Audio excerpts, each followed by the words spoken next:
Сәлем баршаға, сендермен бірге Ілімқаз білім беру орталығында қазақ тіліне мұғалім Марал апайларың. Сендермен бірге бүгін біз ото бекіткен ақылы нұсқа талдаудың бір нұсқасын бірге талдайтын боламыз. Ендеше кеттік. Так, ең бірінші.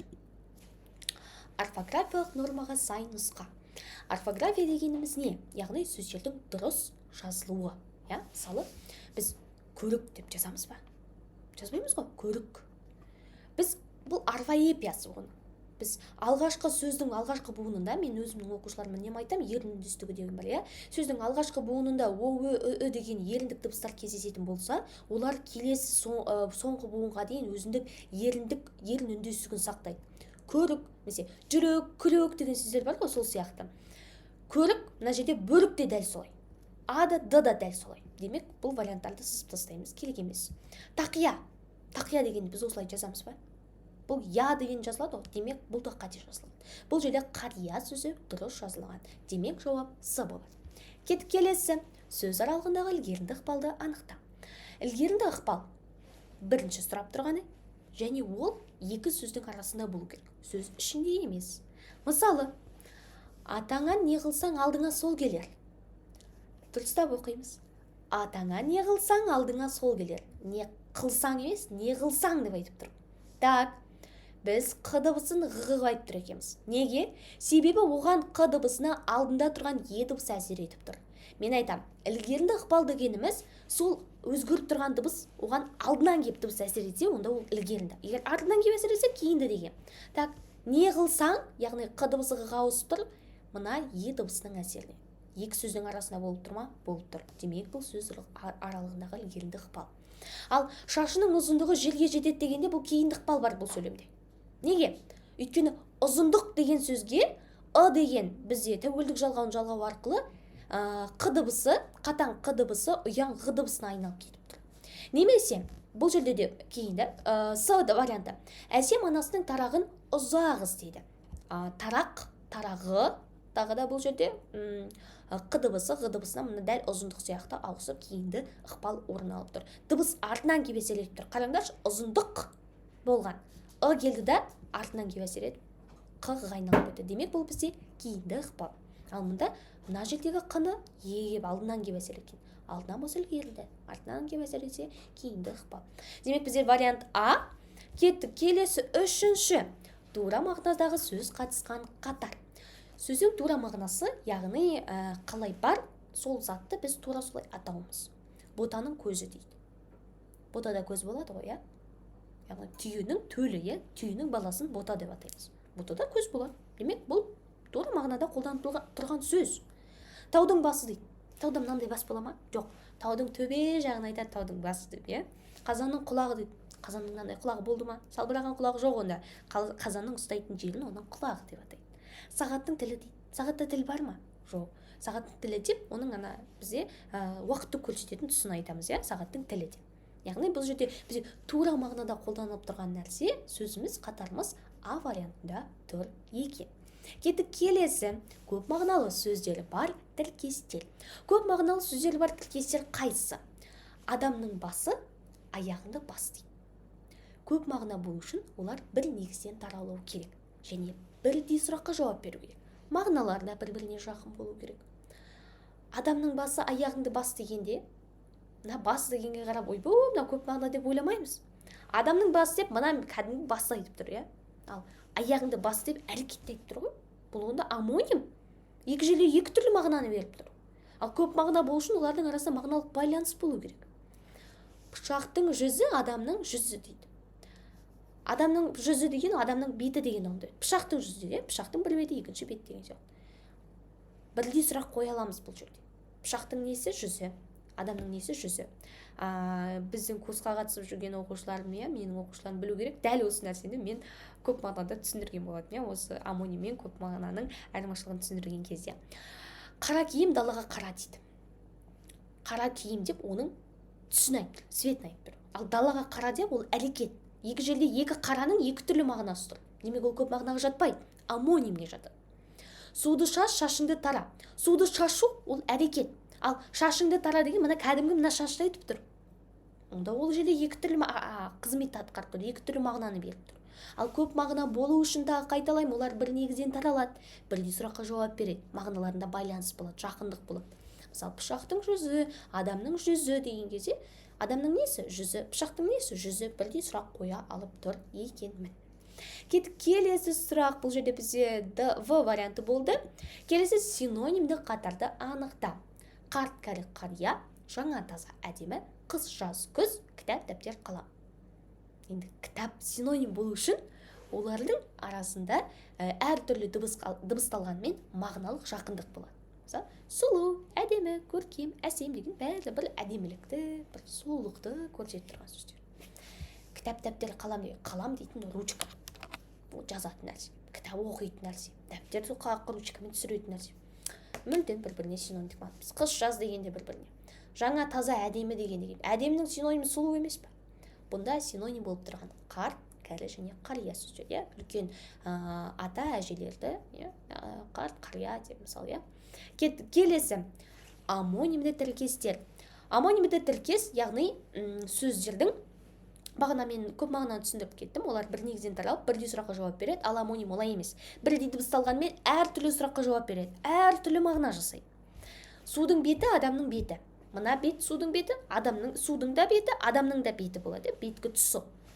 Судың несі, беті, адамның несі, беті. Бірдей сұраққа жауап беріп тұр, демек бұл амоним емес, бұл көп мағына. Үйдің кілті, несі үйдің кілті, білімнің несі, кілті. Бірдей сұраққа жауап беріп тұр, демек бұл да келмейді. Қара шаш, қара киім. Екеуі де бірдей цветті білдіріп тұр, түсті білдіріп тұр. Қандай шаш, қара шаш, қандай шаш, киім шаш. Бұл да келмейді. Семіз қой, ыдысты қой деген, бұл амонимді тіркес болады. Неге? Семіз қой деп, кәдімгі қорадағы 4 түлік балдың бірі қойды айтып тұр. Бір ет жеңді кәдімгі жемделген семіз қойды айтып тұр. Ал ыдысты қой деп әрекетті айтып тұр. Екеуі екі түрлі мағына беріп тұрғандықтан бұл бізде амонимді тіркес Д вариантында тұр екен. Кетіп келесі көнерген сөздер қатары. Көнерген сөздер біздің жалпы тілдік айналымда шығып қалған, көпшілік қолданат бермейтін, және оның екі түрі бар, тарихи және архаизм. Қарайық. Вариантта барымта, кіреуке, атша бар. Мұғалім, кітап, мектеп, әуежай, жағажай, жылыжай, клуб, полиция, телефон. Так, клуб, полиция, телефон деген сөз көнерген ба? Біз тарихи архаизм десе, олар көне, қолданыстан шығып кеткен тілді қолданысқан сөздерді жатқызамыз, Мысалы, тарихи десе, мысалы, қару-жарақтың, ел басқаруға байланысты сөздерді жатқызамыз, Ал архаизм десе, тұрмыс тіршілікте қолданылатын ай, күн, жыл атаулары, атаның атауларын қолданамыз. Ал енді клуб, полиция, телефон оған жата ма? Ол біз қазір қолданып жүрген сөз ғой. Демек, Д варианты келмейді. Әуежай, аэропорт та келмейді. Жағажай, жылыжай дегендер де келмейді, Так, В мұғалім, мектеп, кітап дейді. Бұл вариантта келмейді. Бізде А варианты келеді. Барымта, кіреуке, атша бар. Мысалы, бұл жерде барымта. Барымта деген бізде бұрынғы заманда екі үлкен рулардың арасында бір дау мәселе болатын болса, айқас, алауыздық орын алатын болса, бір ру екінші рудың жылқысын айдап әкетіп барымталайтын болған. Көп жылқысын, дәл осы жылқы малына қатысты барымталау деп атады. Екі рудың арасындағы алауыздыққа байланысты болады. Кіреуке, бұл ежелгі бұрынғы батырлардың киімнің бір атауы. Соғысқа қатысатын кезде сым темірмен бүйтіп қоршалады. Киноларда, тарихи киноларда көрсеңдер, бірден танисыңдар. Мына киім екен ғой, осы екен ғой кіреуке дейсіңдер. Ал одан кейін атшабар енді түсінікті деп ойлаймын, ханның белгілі бір атшабары болады. Демек бізде вариант А варианты. Неге көнерген екендігі, қандай нәрсе екендігі мағынасымен қоса түсіндірдім, Келесі термин сөзді тап. Термин сөз. Ауылда аламан бәйге болды. Жұқпалы вирустан сақтану керек. Азаннан тұрып шайымды іштім, оның қолында садағы бар екен. Садақ деген бұл жерде бізде көнерген сөз. Оның ішінде тарихи келмейді. Азаннан тұрып шайымды іштім. Азан немесе таңертеңнен. Бұл бізде диалект, бұл да келмейді. Ауылда аламан бәйге болды деген де келмейді. Мына жерде жұқпалы вирус. Тан сақтану керек. Вирус сөзі бізде термин сөзге жатады екен. Келесі дара зат есімді тап. Сөздердің кез келген сөз табы болмасын, біз оларды дара және күрделі деп екі түрлі топқа бөлеміз. Дара ол яғни бір ғана түбірден тұрған немесе негізгі және туынды сөздер айтқызамыз, Ал күрделі болу үшін не ол бірігеді, тіркеседі, қысқарылады, қосарланады. Мысалы саябақ деген бірігу арқылы жасалған зат есім, біз оған мынаған жатқыза алмаймыз, өйткені ол күрделі. Тасбақа да дәл солай бірігу арқылы жасалған күрделі зат есім. Ата-анада қосарлану арқылы жасалған күрделі зат есім. Ал баспалдақ ол бізде дара зат есім, бір ғана сөзден тұр. Демек дара зат есімге жатады. Күрделі болу үшін тағы да қайталаймын. Олар я бірігу керек, я тіркесу керек, я қысқару керек, я қосарлану керек екен. Кеттік келесі. Сапалық сын есім қатысқан қатарды анықта. Сапалық сын есім, яғни негізгі түбір сын есім қатысқан қатар. Өнерлі жігіт өрге озар. Озар, кім жігіт, қандай жігіт, өнерлі жігіт. Вот міне бізде сын есім.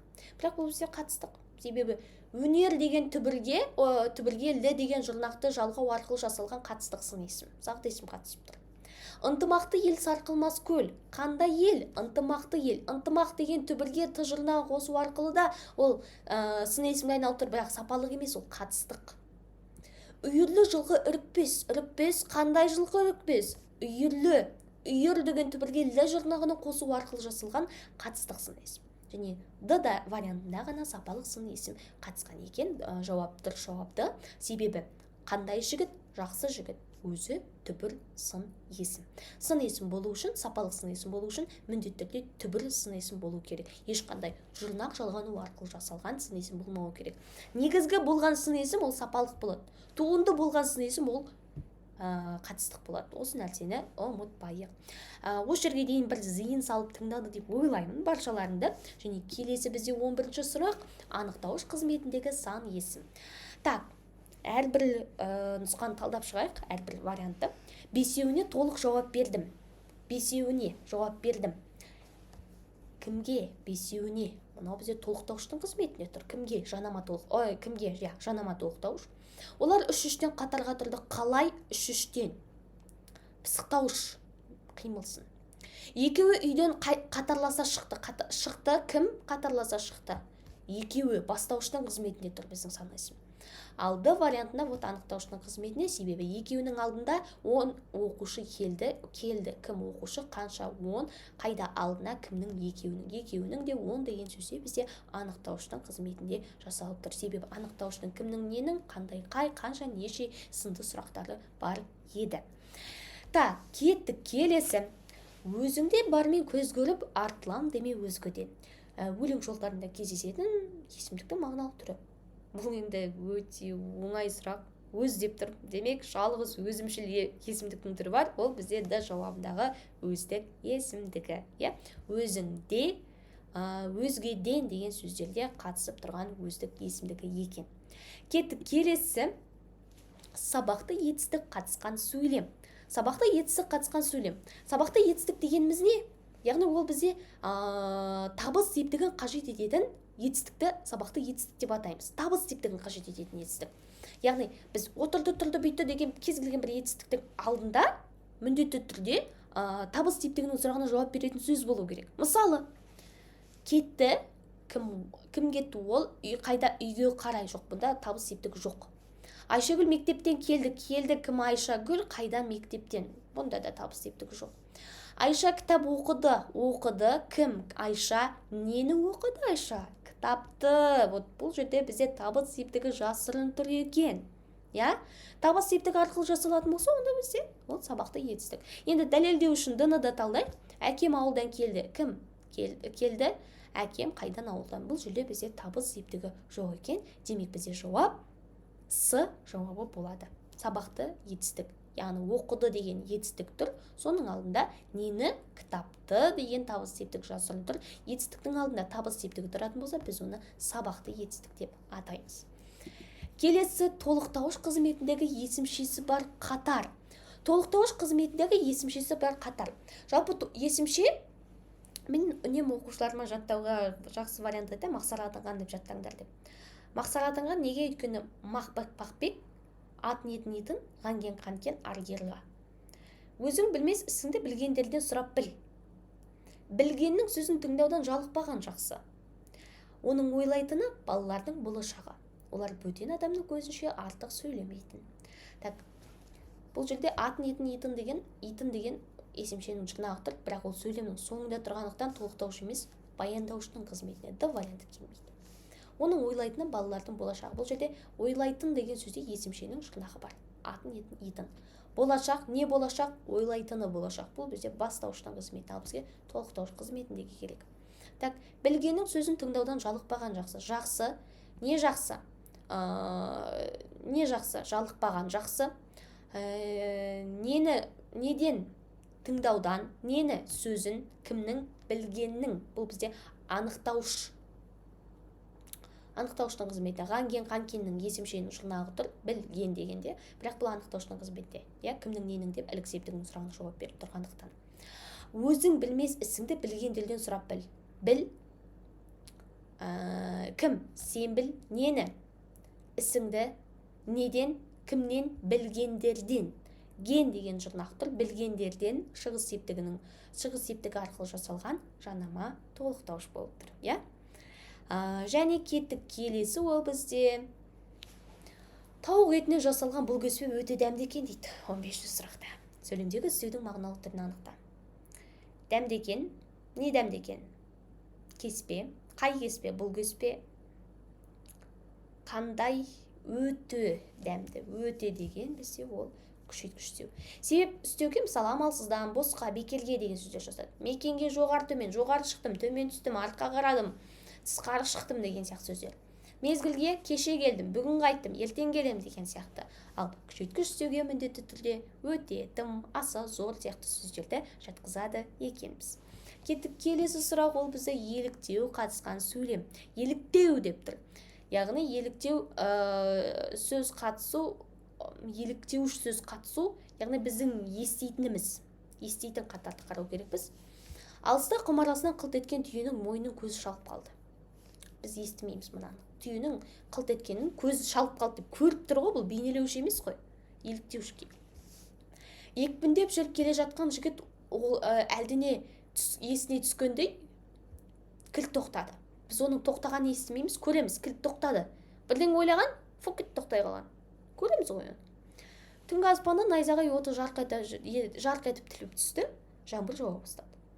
Найзағайдың жарқ еткенін көреміз бе? Көреміз ғой. Қорқынышты бір. Әдемі бірақ қорқынышты бір найзағай. Көреміз онда. Ол да бейнелеуіш. Ал керегеге ілулі түс киіздің бауын шешпей бырт-бырт үзіп арбаға лақтырды дегендегі бырт-бырт сөзі бізде еліктеуіш сөзге жатады екен. Келесі демеулік шылаулы сөйлем. Демеулік шылау, яғни ол бізде жалпы шылау сөйлемде ешқандай сөйлем мүшесінің қызметін атқармайды, өйткені оның мағынасы көмескі, ол көмекші сөздер тобына кіреді. Мына жерде бізде демеулік шылау бізде бірінші мереке жақындаған сайын оның қуанышы арта берді. Сайын деген шылау, бірақ демеулік емес, септеулік. Естай досының осы қасиет үшін қатты сыйлайтынды, үшін деген септеулік, сыйлайтынды деген нақтылау мәнді демеулік шылауда тұр. Ол үнемі алдында дефиспен жасалады. Осыдан 3 күн өткен соң Сабыржан үйіне келді. Бұл жерде септеулік шылау, және атасымен немелесе серуендеуге уақыт тапқан сияқты дегенде мен деген ыңғалас мәнді жалғаулық шылау болып тұр. Демекші вариантта бізде В варианты дұрыс, себебі ол бізде сыйлайтынды деп нақтылау мәнді демеулік шылаумен қатысып тұр екен. Кеттік келесі. Матаса байланысқан тіркестер бар қатар. Матасу, біз оны үнемі оқушыларға матаның суы деп жаттаңдар деймін. Неге? Себебі түбірге матаның ілік септігі су, тәуекелдік жалғауы. Болат бүгілмес, шорт сынар. Болаттың бүгілмес деп айта алмаймын. Келмейді, бұл А вариантын сызам. Үйге барғанша ойланып барды дейді. Бұл да келмейді. Үйге деген уже бар септігі тұр. Бізге ілік керек. Білімі көп адам кітапқа ұқсайды. Неге? Кітапқа. Уже бұнда тағы да бар септігі тұр. Так, үлкеннің ақылын тыңдаған жөн. Кімнің? Үлкеннің ақылын. Үлкен түбірі ның ілік септігі, ақыл түбірі деген тәуелдік жалғауы, ақылын табыс септігінің жалғауыны деген. Так, матаның суы үлкеннің ақылы. Тура аты затына сай жасалған екен. Кеттік келесі. Ол бізде келесі сұрақ 20-шы сұрақ болу керек. Матаса байланысқан есімді сөз тіркестері. Есімді деп айтып тұр. Мына жерде жай тіркес болғаны сөз тіркес, ал мұнда есімді тіркес деп тұр. Түрлі зерттеулер. қандай зерттеулер? Түрлі зерттеулер. Бұл бізде матасу емес, қабысу. Озық ақыл ой, бұл да қабысу. Қандай ақыл ой? Озық, бұл да қабысу. Ғылымға жақын, бұл бізде меңгеру. Неге? Ғылымға. Ал ғарыш кеңістігі дегенде ғарыштың кеңістігі. Кеңістік ғарыштың, ол бізде ілік септігі мен тәуелдік жалғауының үшінші жағымен жазылатын сөздердің байланысу түріне кіретін есімді сөз тіркесі болып тұрған бізде А вариантында тұр екен. Кеттік келесі. Анықтауыш қатысқан қатар. Анықтауыш. Так, жақсылық пен жамандық егіз. Егіз не егіз? Жамандық, жақсылық. Бастауыштың қызметінде. Жақсыға жанас, жаманнан адас. Кімнен? Жаманнан. Кімге жанас? Жақсыға. Толықтауыштың қызметінде бізге анықтауыш керек. Жақсыдан қашпа, жаманға баспа. Кімге? Жаманға. Кімнен? Жақсыдан. Бұл да бізде толықтауыш. Бұл бізде А вариантында анықтауыш қатысып тұр екен. Жақсының күнде бір үйі кеңейді. Кеңейді. Не кеңейді? Үйі кеңейді. Кімнің? Жақсының. Бұл жерде ілік септігі арқылы жасалған анықтауыш. Анықтауыш үнемі ілік септігінің сұрағына жауап береді. Ал одан өзге жаңағы атау мен іліктен басқа барыс, табыс, шатыс, шығыс көмектес, ол бізде толықтауыштікі. Бірден жақсыдан жаманға дегенді бірден айтып отырғаным сол. Келесі ол бізде жақсы сөйлем, екі сұрақ қайталанып кетті. Жақсы сөйлем қатысқан қатар. Жақсы сөйлемде бізде не болмайды? Әрине бастауыш болмайды. Так, Д-дан бастап талайық. Қаланың көрікті жерлерінде зәулім үйлер өсті. Өсті, не өсті? Үйлер өсті. Уже бастауыш бар. Біз бұны сызып тастаймыз, уақыт алмаймыз. Раушан гүлінің ерекше қос иісі болады. Болады, не болады? Иісі болады. Бұл да келмейді бізге, бастауышсыз керек. Бала кезімізде бүлдірге мен жусай теретіміз. Теретіміз нені жусайды? Қашан бала кезімізде? Кім теретін? Біз теретіміз. Біз деген жасырын. Демек, бұл бізде тағы да жақсы сөйлем. А варианты жақсыз. Бұдан бірдеңелерді жасап шығарға болады. Жасап шығарға болады. Нені? Бірдеңелерді неден бұдан? Ешқандай кімне деген сұраққа жауап беретін бастауыш жоқ. Демек, бұл бізде жақсы сөйлем. Кеттік. Келесі. Салалас құрмалас сөйлем түрі. Ауылға жылуды не жылдың басында береді? Не болмаса? Келесі жылдың басында береді. Не немесе яки я болмаса? Ол бізде кімдікі еді? Әрине талғаулы салалас құрмалас сөйлемдікі. Талғаулы салалас құрмалас сөйлемге қатысты тағы да мынандай сұрақ бар. Іс-әрекеттің біреу ғана жүзеге асатын салалас құрмалас түрін белгілейді. Сол кезде біз талғаулыны белгілейміз. Ал себеп салдардың шылаулары өйткені, сондықтан сол үшін түсіндірмелінікі.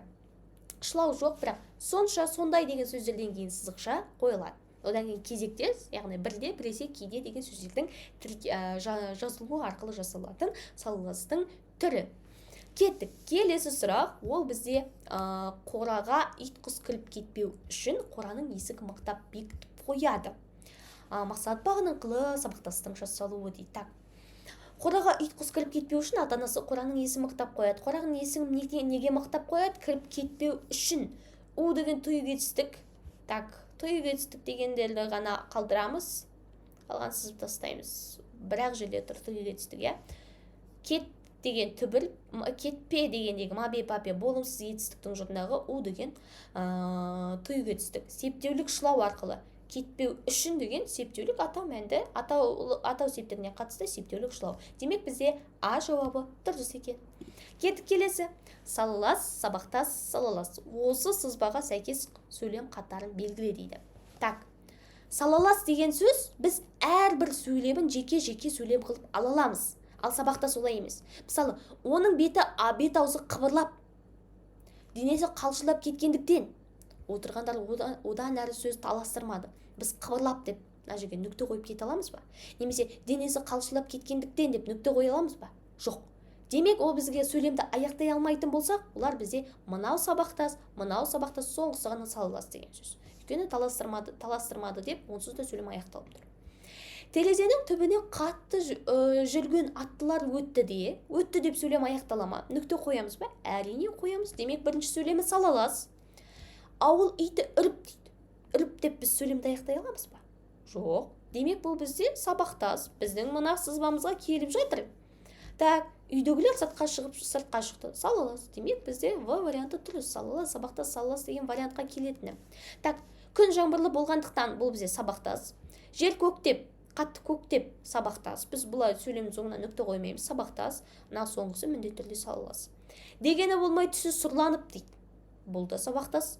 Екі танау жел біреу түсіп дейді. Бұл да сабақтас. Себебі түсіп, сұрланып деп біз сөйлемді аяқтамаймыз. Ал сөйлемнің өзі соңғысы міндетті түрде салалас, құрмалас сөйлем болды. Келесі сөз тіркестердің мағынасына қарай сәйкестендір. Яғни ең ары қарай бізде сәйкестендіру тапсырмалары көптен күткен. Так, қарайық, экранға назар аударайық. Ағаштың түбі қисық сөз дейді. Ағаштың түбі. Ағашта расымен түп бола ма? Түп жоқ. Болады. Демек тура мағына. Қисық сөз. Біз сөзді қисық, түзу деп бөлеміз бе? Жоқ, қисық сөз деп дұрыс емес сөз айтып тұр. Яғни біз оған ауыспалы. А бір, В екі болады. Келесі. Етістіктің райларын мысалдармен сәйкестендіру. Қалау және бұйрық рай сәйкестендіреміз. Сабаққа ерте барыңдар. Бұл бізде бұйрық рай. Бізге қалаумен шартты керек. Ерте келсем уақыт ұтамын. Егер ерте келсем уақыт ұтамын. Уақыт ұтам, қайтсем уақыт ұтам. Ерте келсем шарттар ай. Бізде В-ға жауап уже табылды 2. Келесі, бүгін театрға барғым келеді. Қашан? Бүгін қайда театрға, кімнің, менің.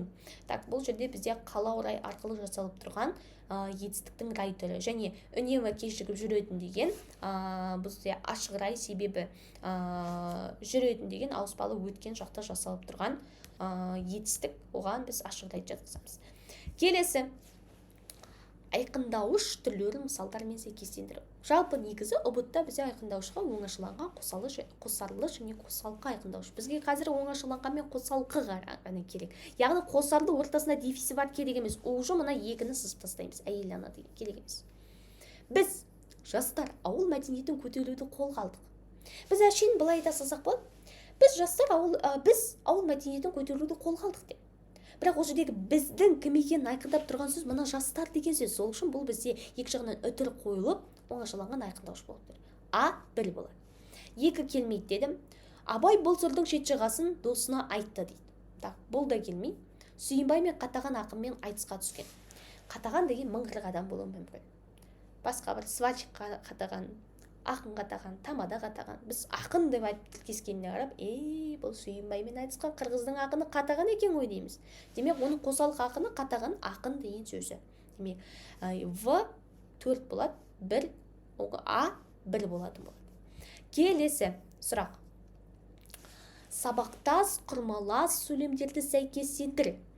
Мезгіл бағыныңқы мен шартты бағыныңқы сабақтастарды сәйкестендіреді екенбіз. Мысалы, әріптесімді күтіп отырмастан сыртқа шығып кеттім.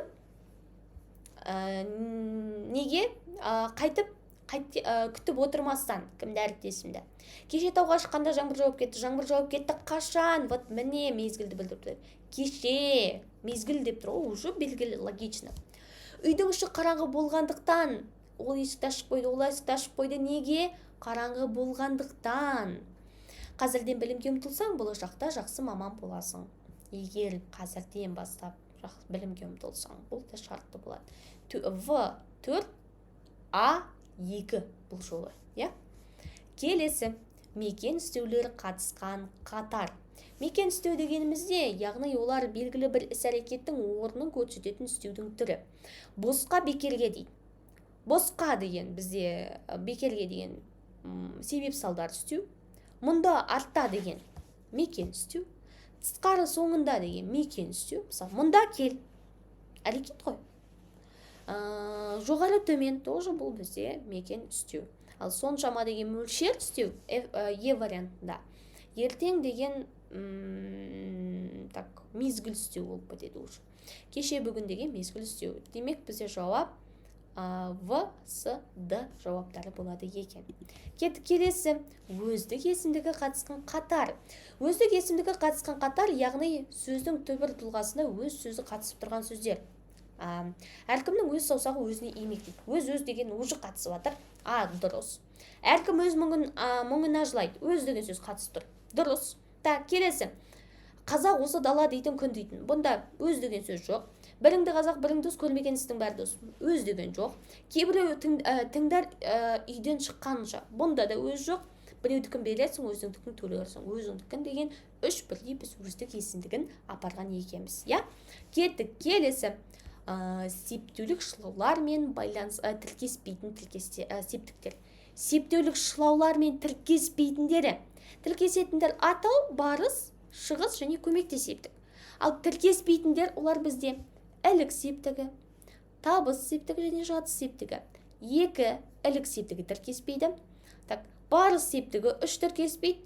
5 барыс тіркеседі, табыс тіркеспейді. 4-ші жатыс тіркеспейді. 5-ші 2, 5 және 4 А, В, С, Д варианттары бізде тіркеспейді екен септеулік шылаулармен. Енді жақын арада бұлардың барлығы бізде жасалатын болады. Және келесі матаса байланысқан тіркестер. Матаса байланысу, яғни бағанада айтып кеткен болатынмын. Яғни матаның суы деп жаттасақ болады. Әлемнің баласы келіпті. Кімнің? Әлімнің ужы А дұрыс. Еліктің лағы бұл да дұрыс. Матаның суы. Інімді құттықтайтын едім, бұл бізде табыс септігі. Далаға ұзақ қарады, мұнда жоқ. Қысты күні малшылар келді, жоқ. Қысты күні күн суық жоқ. А мен В варианттары ғана дұрыс болады екен. Сонымен барлығы түсіндік деп ойлаймын. Бүгін біз тек қана 35 сұрақтық нұсқа талдау жасадық. Барлығы түсінікті деп ойлаймын. Шын жүректен сенің ілім қаз. Келесі кездескенше, ары қарай біз келесі эфирлерде осы ОТО бекіткен ақылы нұсқа талдаудың екінші бөлімімен танысатын боламыз. Бұл бірінші бөлімі. Жалпы негізі 4 нұсқа бар екен, соның 4-еуінде сендермен бірге Алла қаласа барлығын талқылайтын боламыз. Сонымен келесі кездескенше.